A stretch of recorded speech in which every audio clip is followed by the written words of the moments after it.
राजधानी पटना से साइबर अपराध पर बड़ी कार्रवाई की खबर सामने आई। पटना पुलिस और साइबर अपराध इकाई ने राजधानी के अलग अलग इलाकों में छापेमारी कर 22 साइबर अपराधियों को गिरफ्तार किया है।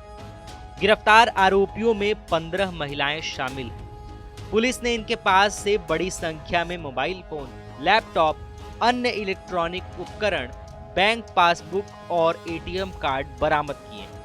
इतनी बड़ी संख्या में गिरफ्तारी के बाद पुलिस अब पूरे नेटवर्क की जांच में जुटी हुई है।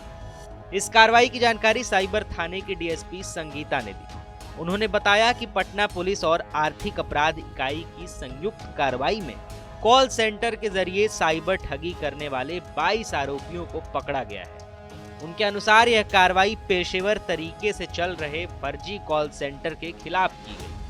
डीएसपी ने बताया कि 2 फरवरी को आर्थिक अपराध इकाई को सूचना मिली थी कि राजधानी में फर्जी कॉल सेंटर चलाकर लोगों से ठगी की जा रही है। सूचना के बाद पुलिस ने तत्काल कार्रवाई शुरू की। प्राप्त जानकारी के आधार पर दानापुर थाना क्षेत्र के और रूपसपुर थाना क्षेत्र के विभिन्न स्थानों पर छापेमारी की गई। इस अभियान में आर्थिक अपराध इकाई और साइबर थाना की संयुक्त टीम शामिल रही।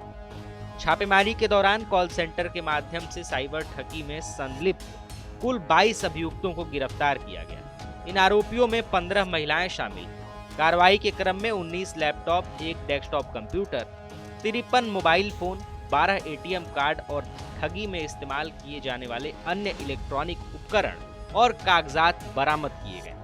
साइबर डीएसपी ने बताया कि प्रारंभिक जांच में सामने आया है कि आरोपी विभिन्न साइबर कैफे से आम नागरिकों का व्यक्तिगत डेटा अवैध रूप से हासिल करते थे। इसके बाद वे आधार कार्ड सेंटर और अन्य सरकारी या गैर सरकारी सेवाओं के नाम पर लोगों को फोन करके भ्रमित करते थे और साइबर ठगी को अंजाम देते थे। डीएसपी के अनुसार यह ठगी का काम लंबे समय से चल रहा है।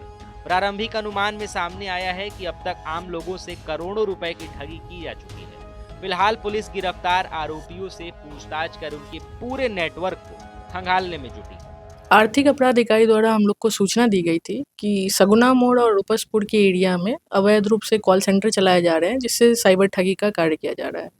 तो उसके बाद साइबर अपराध की साइबर टीम और आर्थिक अपराध की एक टीम इसके सूचना के सत्यापन में निकली। अलग अलग टीम बनाकर हम लोगों ने कुल 3 लोकेशन पे रेड किया। एक लखन कुटीर था, फिर दूसरा वेदनगर और तीसरा सौभाग्य शर्मा पथ। तीनों जगह से हमें कुल 15 महिलाएं और 7 पुरुष को गिरफ्तार किया है और टोटल 19 लैपटॉप, 1 डेस्कटॉप, 53 मोबाइल और 12 एटीएम और भी कुछ सामान जब्त किया गया है। किस तरह से ये लोगों को साइबर फ्रॉड करके झांसा देते थे?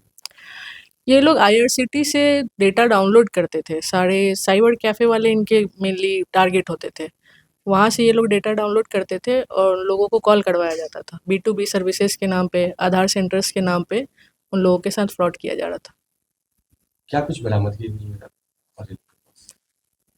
मतलब सारे इलेक्ट्रॉनिक उपकरण बरामद हुए हैं, लैपटॉप, मोबाइल, फिर एक आध पासबुक।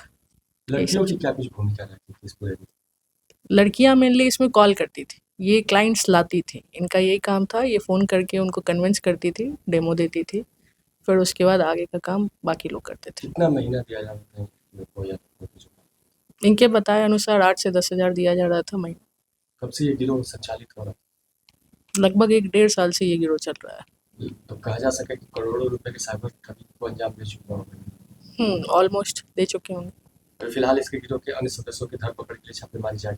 हाँ, बाकी सदस्यों के लिए छापेमारी जारी। आपको बता दें कि भारत में साइबर अपराध का ग्राफ बहुत तेजी से ऊपर जा रहा है, जहां 2024 में 22.68 लाख से ज्यादा मामले दर्ज किए हैं। इन अपराधों में बैंक धोखाधड़ी, फर्जी कॉल के जरिए डिजिटल अरेस्ट की धमकी देना और सोशल मीडिया के जरिए ठगी करना सबसे आम है।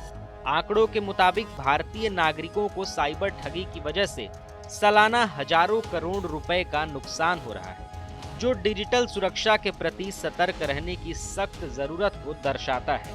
एनसीआरबी की रिपोर्ट के अनुसार बड़े शहरों के साथ साथ अब छोटे कस्बों में भी ये मामले तेजी से बढ़ रहे हैं। अगर आपके साथ कोई साइबर ठगी होती है तो सबसे पहले बिना देरी किए हेल्पलाइन नंबर 1930 पर कॉल करें। इसके अलावा आप भारत सरकार के आधिकारिक पोर्टल cybercrime.gov.in पर घर बैठे अपनी शिकायत ऑनलाइन दर्ज करा सकते हैं। याद रहे कि धोखाधड़ी के शुरुआती 1-2 घंटे के भीतर रिपोर्ट करने से आपके पैसे वापस मिलने की संभावना सबसे ज्यादा होती है। आप अपने नजदीकी पुलिस स्टेशन या साइबर सेल में जाकर भी लिखित शिकायत दे सकते हैं। TV9 के लिए पटना से सुजीत कुमार की रिपोर्ट।